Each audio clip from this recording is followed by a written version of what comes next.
Assalamualaikum warahmatullahi wabarakatuh. Alhamdulillahillazi arsala rasulahu syahidan wa mubashiran wa nadiran wa da'iyan ilallahi biiznihi wa sirajan munira. Allahumma salli wa sallim ala abdika wa rasulika sayyidina Muhammadin wa ala alihi wa sahbihi allazina naru khaira, amma ba'du.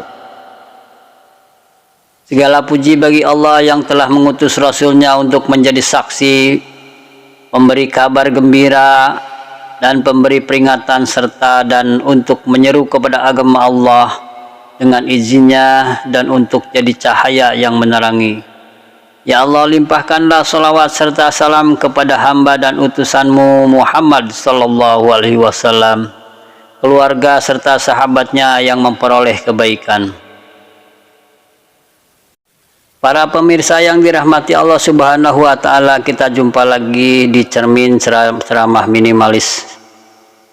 Di kesempatan kali ini saya akan menyampaikan satu materi dengan judul ketika anggota tubuh seorang mukmin menolak untuk dicabut nyawanya oleh malaikat Ijrail.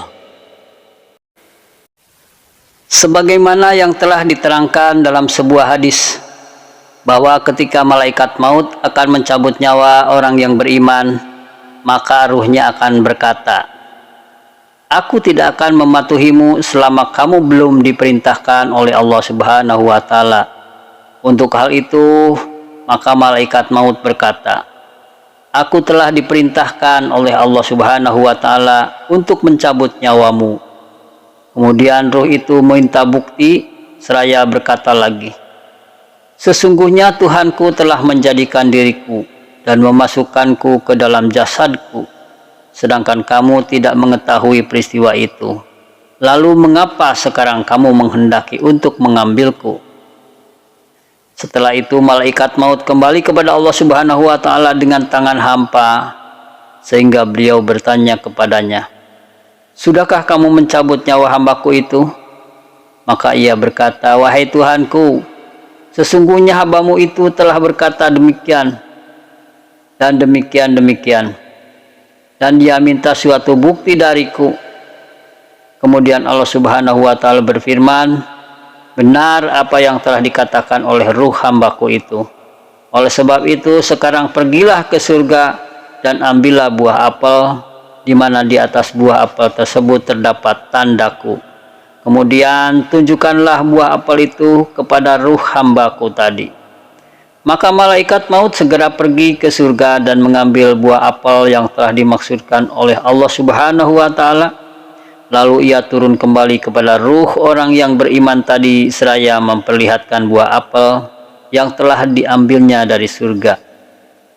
Ketika ruh orang yang beriman itu mengetahui bahwa nama Allah subhanahu wa ta'ala tertulis di atas buah apel tersebut, maka dengan senang hati dan perasaan gembira, akhirnya ruh itu segera keluar dari jasadnya.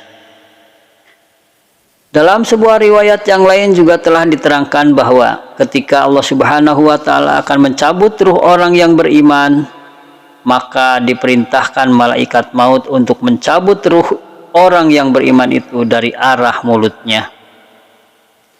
Maka seketika itu juga keluarlah zikir dari dalam mulutnya, seraya berkata, "Tidak ada jalan bagimu dari arah sini." Karena lisan ini selalu dipergunakan untuk mengingat atau berzikir kepada Allah subhanahu wa ta'ala. Lalu malaikat maut itu kembali lagi ke hadirat Allah subhanahu wa ta'ala seraya berkata, "Wahai Tuhanku, sesungguhnya hambamu itu telah berkata demikian dan demikian." Kemudian Allah subhanahu wa ta'ala berfirman lagi, "Cabutlah nyawanya dari arah yang lain." Lalu malaikat maut datang kembali untuk mencabut ruh orang yang beriman tadi dari arah tangannya. Akan tetapi tiba-tiba keluar sedekah daripadaannya, seraya berkata, "Tidak ada jalan bagimu untuk mencabut nyawa hambamu ini, karena ia selalu menggunakan diriku untuk bersedekah, untuk mengusap kepala anak yatim, untuk menulis kolam Al-Quran, dan juga selalu menggunakan diriku untuk memusuhi orang-orang kafir. Kemudian malaikat maut datang kembali dari arah kakinya, tetapi lagi-lagi kaki itu berkata, tidak ada jalan bagimu untuk mencabut nyawa hamba ini dari arahku, karena ia selalu menggunakan diriku untuk berjalan menuju tempat sholat berjamaah, sholat hari raya, dan mendatangi tempat-tempat majelis taklim. Lalu malaikat maut mendatanginya dari arah telinganya, tetapi telinganya itu juga berkata, tidak ada jalan bagimu untuk mencabut nyawa hamba ini dari arahku, karena ia selalu menggunakan untuk mendengarkan bacaan Al-Quran, azan, dan zikir. Selanjutnya malaikat maut mendatanginya dari arah kedua matanya, tetapi kedua matanya juga berkata, tidak ada jalan bagimu untuk mencabut nyawa hambamu ini, karena ia selalu menggunakanku dalam memandang kasih sayang kepada kedua orang tuanya, serta untuk melihat wajah-wajah orang yang soleh. Akhirnya malaikat maut itu kembali lagi ke hadirat Allah Subhanahu wa Ta'ala untuk melaporkan kesulitan yang ia hadapi dalam mencabut nyawa orang yang beriman tersebut, seraya berkata, wahai Tuhanku, sesungguhnya hambamu itu telah berkata demikian dan demikian. Maka kemudian Allah Subhanahu wa Ta'ala berfirman, wahai malaikat maut, gantungkanlah namaku di atas telapak tanganmu, lalu perlihatkan namaku kepada ruh orang tersebut, sehingga ia dapat melihat namaku. Dengan begitu, ruh hambaku itu akan mudah engkau cabut dari jasadnya. Kemudian malaikat maut menulis nama Allah di atas telapak tangannya. Setelah itu diperlihatkannya tulisan itu kepada ruh orang yang soleh tadi, sehingga ruhnya segera keluar dari jasadnya dengan tenang dan tanpa menimbulkan rasa sakit sedikit pun bagi jasad orang yang soleh tadi. Dalam hal ini Allah Subhanahu wa Ta'ala telah berfirman yang artinya sebagai berikut, maka apakah orang-orang yang dibukakan Allah hatinya untuk menerima agama Islam, lalu ia mendapat cahaya dari Tuhannya. Quran Surat Az-Zumar ayat 22. Itulah uraian singkat tentang penolakan-penolakan yang dilakukan oleh anggota tubuh seorang mukmin, anggota tubuh seorang yang soleh kepada malaikat pencabut nyawa, yaitu Israel, karena anggota tubuhnya selalu digunakan untuk beribadah kepada Allah Subhanahu wa Ta'ala.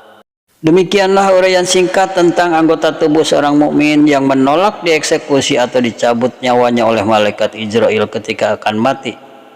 Mudah-mudahan apa yang telah saya uraikan tadi dapat bermanfaat bagi kita semua. Amin ya rabbal alamin. Aqulu qouli hadza wa astaghfirullahal azim innahu huwal ghafurur rahim. Wassalamualaikum warahmatullahi wabarakatuh.